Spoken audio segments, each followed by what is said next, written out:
10ই March রাতে 2015 সালে আনুমানিক 9:30-10টার দিকে হবে।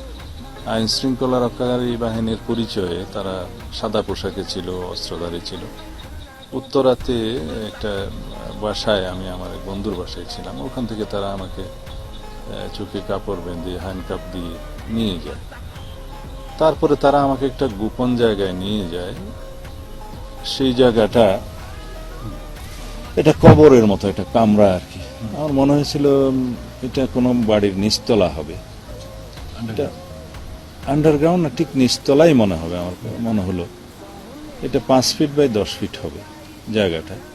শুধু পেশাব পায়খানা করার জন্য একটা ছিদ্র ছিল এক কিনারে, একটা পানির ট্যাপ ছিল, লোহার দরজা ছিল, তার নিচ দিয়ে খাবার দেওয়ার জন্য একটা জায়গা ছিল এরকম। আর বাইরে একটা ফ্যান চালু থাকতো, স্ট্যান্ড ফ্যান, আর উপরে ছাদের উপরে একটা হাই পাওয়ার লাইট ছিল। এইটুকু। এইখানে প্রায় 61 দিন তারা আমাকে রাখে, একদিনের জন্য বের করে। আর অন্যান্য বিষয়ে আমি এই মুহূর্তে বলতে চাই না, কারণ যারাই করেছে তারা রাজনৈতিক কর্তৃপক্ষের, সরকারের সর্বোচ্চ কর্তৃপক্ষের ইশারাতেই করেছে। তা এবং আমি মনে করি একদিন না একদিন জাতীয়ভাবে এবং আন্তর্জাতিকভাবে কোনো না কোনো ফোরামে তার জন্য তাদেরকে জবাবদিহি করতেই হবে। যেদিন আমাকে নিয়ে আসে সেদিন দুপুরের দিকেই হবে। তারা একইভাবে ব্লাইন্ড, মানে চোখে কাপড় দিয়ে, হাতে হ্যান্ডকাফ দিয়ে তারা একটা গাড়িতে তুলে, মনে হয় 6-7 ঘন্টা বা তারও বেশি হবে, আমার ঠিক সময়টা আমি এখন মুহূর্তে বলতে পারবো না। যেখানে এসে থামলো সেখানে সন্ধ্যা হয়েছে বলে আমার মনে হলো আর কি, চোখে তো কিছু দেখছি না। তো ওখানে অনেক অপেক্ষা করলো, বেশ কয়েক ঘন্টা অপেক্ষা করলো। তারপরে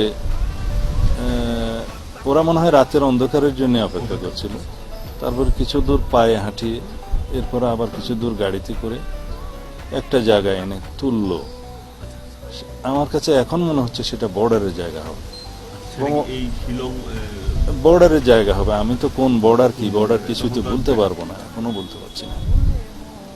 এবং ওখানেও কিছুক্ষণ অপেক্ষা করালো। ওখান থেকে তারপরে আর একটা গাড়িতে করে সরাসরি আমাকে এখানে শিলংয়ে একটা মাঠের কাছে ফেললো। পরে আমি এটা জানতে পারলাম এটার নাম নাকি গলফ লিঙ্ক বলে এটা। তারপরে আমি এখানকার, এটা প্রত্যুষে হবে, তখনও সূর্য উঠেনি। তো কিছু প্রাতঃভ্রমণকারী লোকজন ওখানে যাচ্ছিল, তাদেরকে আমি বললাম যে আমার একটু এখানে পুলিশকে যদি খবর দেওয়া যায়। আমি আমার পরিচয় দিলাম। তারপরে তারা পুলিশে কল করলো, পুলিশ এসে আমাকে নিয়ে গিয়ে তাদের কাস্টডিতে নিয়ে যায়। এরপরের ঘটনাগুলো তো সবই জানেন। সেই 61 দিন আপনাকে জিজ্ঞাসাবাদ করা হয়েছে কিনা, কোনো বিষয়ে জিজ্ঞাসাবাদ করা হয়েছে কিনা, খাবার দাবার ঠিক মতো দিয়েছে কিনা তারা, আপনার যে হেলথ কনসার্ন ছিল কিনা তারা? হ্যাঁ, এটা আমি বলি আপনাদের, আমাকে ওরা সবসময় আমার মেডিসিন সাপ্লাই দিয়েছে, খাবার পানি দিয়েছে ভালো, এবং খানা পিনায় 3 বেলায় তারা আমাকে দিয়েছে, যতটুকু তাদের পক্ষে হয়তো সম্ভব ছিল দিয়েছে। তা আমি এর বেশি বলতে চাই না। এখানে যে 7টা বছর আপনি কাটালেন, 8 বছর, এখন 9 বছর চলছে। 9 বছর চলছে। তো সেক্ষেত্রে এই বছরগুলোতে আপনার আসলে কেমন কাটলো এইখানে? নির্বাসিত জীবন যেমন কাটে সেরকমই কেটেছে। এটা কেবল আমার মতো আর যারা নির্বাসনে আছে, আত্মীয় পরিজন ছাড়া, বন্ধু বান্ধব ছাড়া, নিজের দেশ ছাড়া, তারাই কেবল বুঝতে পারবে। সময় কাটানোর জন্য শিক্ষিত মানুষের জন্য কোনো অসুবিধা হয় না, বই পুস্তক পড়ে আর অন্য কাজ কাম করে মোটামুটি সময়টা ইবাদত বন্দেগী করে কেটে যায়।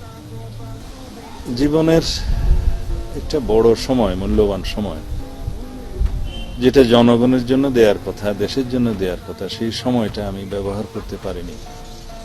এটা আমার জন্য খুব পীড়াদায়ক, কষ্টদায়ক, নিরানন্দ, বেদনাময়।